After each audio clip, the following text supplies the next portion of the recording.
2026-yil 28-fevral kuni AQSh va Isroil Eronga raketa va harbiy samolyotlardan foydalanib zarbalar berdi.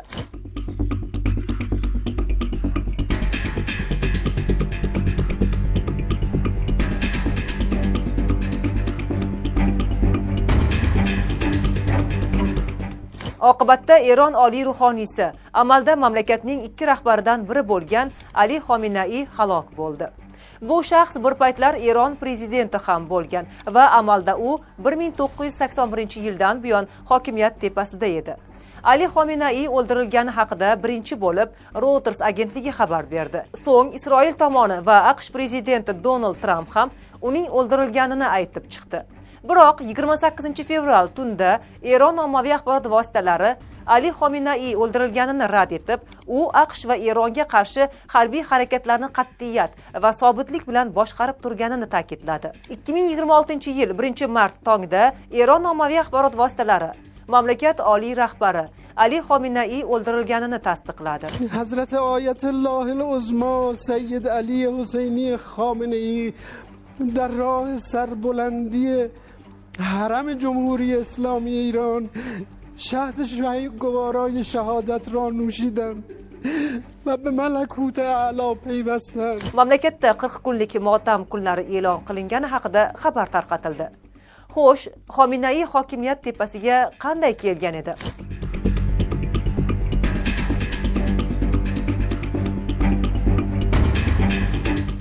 Ali Xomenai 1939-yilda Eronning Mashhad shahrida Ozarbayjon oilasida tug'iladi. Ha, ajablanmang. Eronda aholining qariyb yarmi ozarbayjonlar bo'lib, ular asosan mamlakatning shimoliy va shimoliy-g'arbiy qismida yashashadi. Shu o'rinda bir ma'lumot. Ozarbayjonlar Eronda hokimiyat tepasiga kecha yoki bugun kelib qolgan emas. Muhammad Shayboniyni yengib, Safaviylar davlatini tuzgan shoh Ismoil Safaviy ham Ozarbayjon bo'lgan. 1736-yilda Safaviylar davlati qulaydi va Eronda hokimiyat tepasiga yana bir Ozarbayjon sulolasi Afshorlar keladi. 1796-yilda ular o'rniga boshqa bir Ozarbayjon sulolasi Qojarlar Eronni boshqara boshlaydi. 1925-yilda hozirda Qug'unda yurgan Rizo Pahlaviyning bobosi Rizo Pahlaviy Qojarlar sulolasini yiqitadi va Eron shohiga aylanadi. Biroq o'shandan keyin hatto 1979-yilda sodir bo'lgan inqilobdan so'ng ham Ozarbayjonlarning Eronda yuqori lavozimlarni egallashi davom etadi. Masalan, hozirda Eron prezidenti bo'lib turgan Mas'ud Pezeshkian ham Ozarbayjon millatiga mansub. Ya'ni Erondagi ikki rahbar, oliy rahbar va prezident Ozarbayjon millati vakillari hisoblanadi. Endi Ali Xomenaiga qaytsak, uning otasi Erondagi mashhur ulamolarning biri bo'lgan. Xomenai 19 yoshida Qum shahriga ko'chib o'tadi va shu yerda Ruhulloh Humayniy bilan tanishadi. Uning shohga qarshi harakatlarga qo'shilishiga aynan Humayniy katta ta'sir ko'rsatgan deyiladi.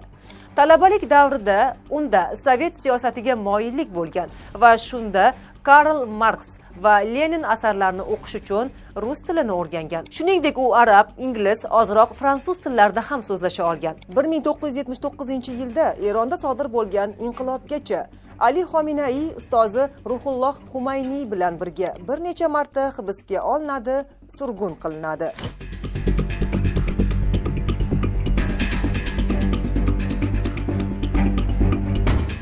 1978-yil yanvar oyida Qum shahrida talabalar namoyishi vaqtida politsiya tomonidan 2 nafar talaba o'ldiriladi. Qum aholisi uzoq yillik diniy an'analarga qat'iy amal qiladigan Ruhulloh Humayniyning ona shahri edi. Talabalar o'limidan so'ng bu shahar aholisi shoh tuzumiga qarshi oyoqqa turadi.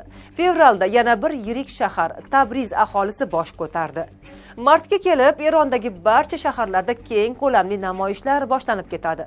1978-yil iyunida Pahlaviy namoyish uyushtirayotgan xalqni tinchlantirish uchun erkin saylovlarni o'tkazishga va'da beradi. Ammo bu quruq gap vaziyatni yumshatmaydi. 1978-yil 20-avgust kuni Obodon shahridagi kinoteatrda yong'in sodir bo'lib, 500 dan ortiq odam halok bo'ladi. Shunda bu yong'inni shoh tuzumidagi milliy xavfsizlik xodimlari uyushtirgani ommaga oshkor bo'ladi va namoyishchilar yanada avj oladi. Shoh mamlakatda harbiy holat joriy etib, namoyish o'tkazishni taqiqlaydi. Ammo xalq noroziligi nazorat qilib bo'lmas darajada yetib bo'lgandi. 1978-yil dekabr oyi boshlarida namoyishchilar yanada kuchliroq avj oladi. Birgina Tehron ko'chalariga Pahlaviyning iste'fosini talab qilib 2 million odam namoyishga chiqadi. 1979-yil 16-yanvar kuni Shoh Muhammad Rizo Pahlaviy hokimiyatni bosh vazir Shopur Baxtiyorga qoldirib, Erondan qochib ketdi. Shoh qochganini eshitgan odamlar butun mamlakat bo'ylab ko'chalarda shohning suratlarini oshkora yoqadi. 1979-yil 1-fevralda Oyatulloh Xumayniy 15 yillik qochqinlikdan so'ng Eronga qaytadi. Uning qaytganini eshitgan millionlab tehronliklar shoh qochdi, imom keldi deb baqirib ko'chalarga chiqadi. 1979-yil dekabrda yangi konstitutsiya qabul qilinadi. Unga ko'ra mamlakatning diniy rahnamosi, oliy rahbari Oyatulloh bo'ladi. Siyosiy va fuqarolik hokimiyati esa prezident, oliy majlis va bosh vazir ixtiyorida bo'ladi. Ruhulloh Xumayniy Eronning ilk oyatullohi bo'ladi. Shu tariqa Eronda tuzum o'zgaradi.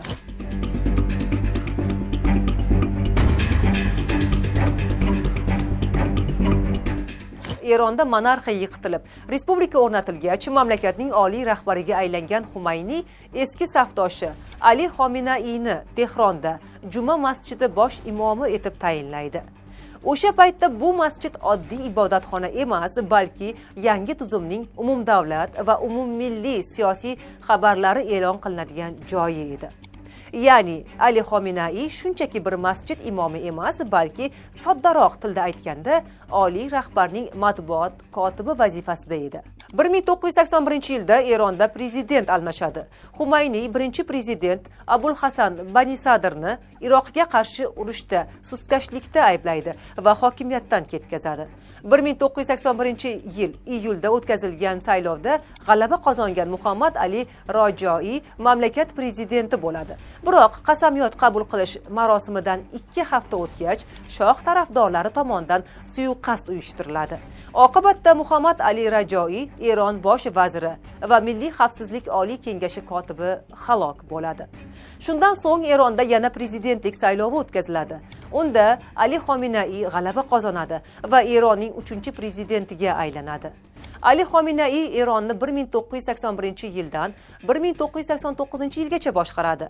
O'sha paytlarda mamlakat ichida shoh tarafdorlari tomonidan yashirin qarshiliklar sodir bo'lib turgandi. Ikkinchi tomondan Eron Iroq bilan urushayotgandi. Ana shunday vaziyatda Ali Xominayi shoh tarafdorlariga qarshi ayovsiz munosabatda bo'ladi va qo'lga tushganlarning aksariyati qatl etiladi. U shu yo'l bilan Eronda inqilobni mustahkamlaydi. Umuman olganda Xominayi tuzumi 8 yil mobaynida juda ko'plab tuzumga qarshi chiqqan odamlarni qatl etadi.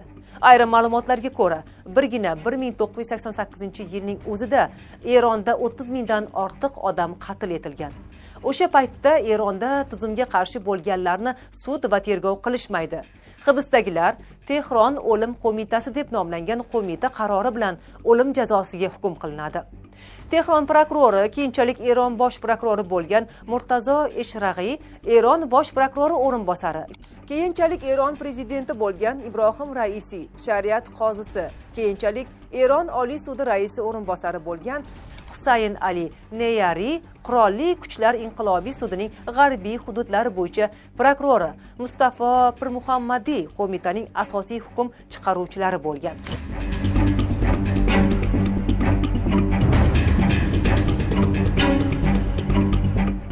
1989-yil 3-iyun kuni Ruhulloh Xumayniy vafot etadi. Ertasi kuni ekspertlar kengashi deb nomlangan kengash 20 soat davom etgan majlisda Ali Xominayni Eronning oliy rahbari etib saylaydi. O'sha majlisda bir necha nafar oyatullohlar ekspertlar kengashiga Eron oliy rahbari lavozimini bir kishiga emas, 3 kishidan iborat kengashga topshirishni taklif qilishadi. Ekspertlar kengashi bu taklifni rad etadi. Shundan so'ng oliy rahbar lavozimi uchun Oyatulloh Muhammad Rizo Gulpag'oniy va Ali Xominayi nomzodlari ilgari suriladi. Yakunda 74 ta ovozdan 60 tasini olgan Ali Xomenei g'alaba qozonadi va Eron oliy rahbariga aylanadi. Ali Xomenei Eron oliy rahbari bo'lgandan so'ng biron marta xorijiy safarga chiqmagan, ya'ni mamlakat hududini tark etmagan. 86 yoshda bo'lgan Ali Xomenei Eronni prezident sifatida 8 yil, oliy rahbar sifatida 37 yil, jami 45 yil boshqardi. Eron tarixida bironta hukmdor bu davlatni bunchalik uzoq boshqarmagan. Ali Xomenei Eron prezidenti bo'lganida ham, so'ng mamlakat oliy rahbariga aylanganida ham Eron yaqin sharqdagi turli jangari guruhlarni har tomonlama qo'llab kelgan. Shu sababli Livandagi Hizbulloh, Yamandagi Husiylar va Iroqdagi Shia jangari guruhlari uni o'z rahnamolari deb bilishadi. Hatto Livan poytaxti Bayrut shahri ko'chalarida uning portretlari ilingan holda turadi. 1981-yil Ali Xomeneiga suiqasd uyushtiriladi.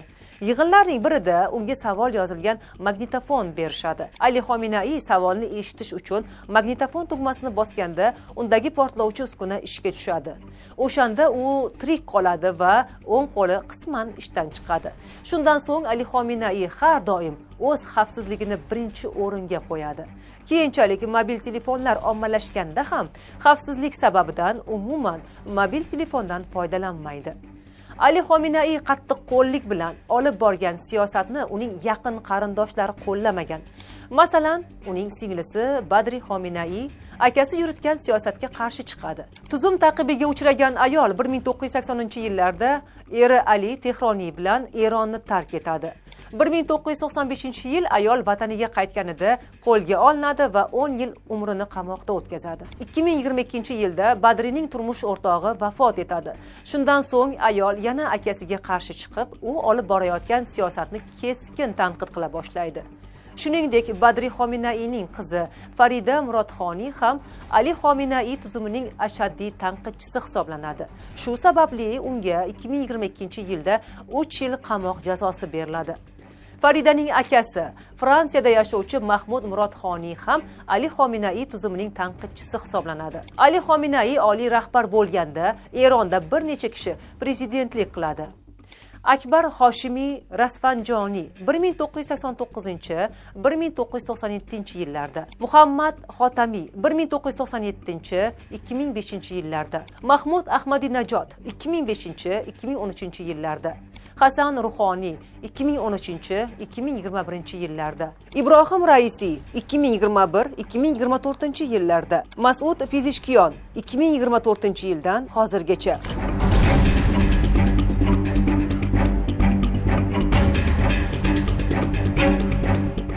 Yadro quroliga qarshi fatvo 2005-yilda Avstriya poytaxti Vena shahrida Xalqaro atom energiyasi agentligi yig'inida Eron vakillari mamlakat oliy rahbari Xomeneining fatvosini o'qib berishadi.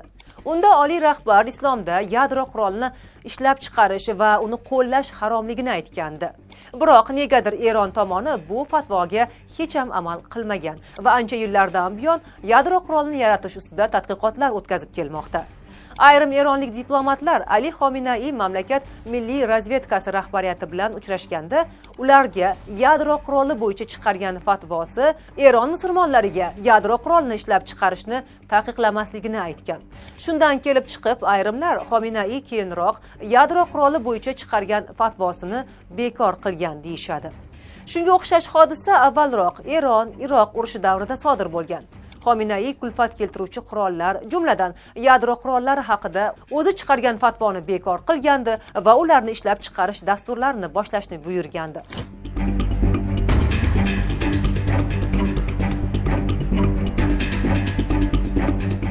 Xomenei Eronni boshqargan yillarda mamlakatning tashqi siyosati o'zgarmadi. Bu siyosat AQShni o'ziga dushman, Isroilni esa bosqinchi davlat deb biladi. Shu tufayli Eron hanuzgacha Isroil davlatini tan olmagan. Shu o'rinda bir ma'lumot. Shoh Rizo Pahlaviy hukmronlik qilgan davrda, aniqrog'i 1950-yilda Eron Isroil davlatini tan oladi. Eron Isroil davlatini tan olgani oshkor bo'lgach, ayrim arab davlatlari Eron bilan diplomatik aloqalarni uzishadi. Masalan, Misr shunday qilgani va o'zaro munosabatlar 10 yildan so'ng qayta tiklangandi. Ko'p o'tmay Isroil va Eron o'rtasidagi aloqalar do'stona ko'rinishda davom etadi. Har ikki davlat o'rtasida aviaqatnovlar yo'lga qo'yiladi, savdo aloqalari rivojlanadi. Hatto 1961-yilda Isroil bosh vaziri David Ben-Gurion Eronga davlat tashrifi bilan keladi. O'sha paytlarda Isroilni neft bilan asosan Eron ta'minlab turgan. Shuningdek, 1973-yil oktyabrda bo'lib o'tgan 20 kunlik Arab-Isroil urushi paytida Eron Isroilga 25 ta harbiy samolyot beradi. Yana boshqa yordamlarni ham ko'rsatadi. Ikki davlat o'rtasidagi do'stona munosabatlar 1979-yilda Eronda tuzum o'zgargandan so'ng tugaydi. Inqilobdan so'ng Erondagi yangi tuzum Isroil bilan barcha aloqalarni uzganini va bu davlatni tan olmasligini aytib chiqadi. Ali Xomenei prezident bo'lganida, so'ng oliy rahbarga aylanganida ham Eronning Isroil va AQShga nisbatan keskin siyosati o'zgarmadi. Aksincha, o'zaro dushmanlik va qarama-qarshiliklar battar kuchaydi. Oxir-oqibat Ali Xomenei AQSh va Isroilning Eronga raketa va samolyotlar yordamida zarba bergan paytida halok bo'ldi. Eronning AQSh va Isroilga qarshi dushmanlik siyosati oxiri nima bilan tugaydi, aniq aytish qiyin. Lekin shu tarzdagi siyosat davom etsa, taxmin qilish mumkin va bu taxminga ko'ra katta ehtimol bilan AQSh Erondagi tuzumni qachonlardir ag'daradi.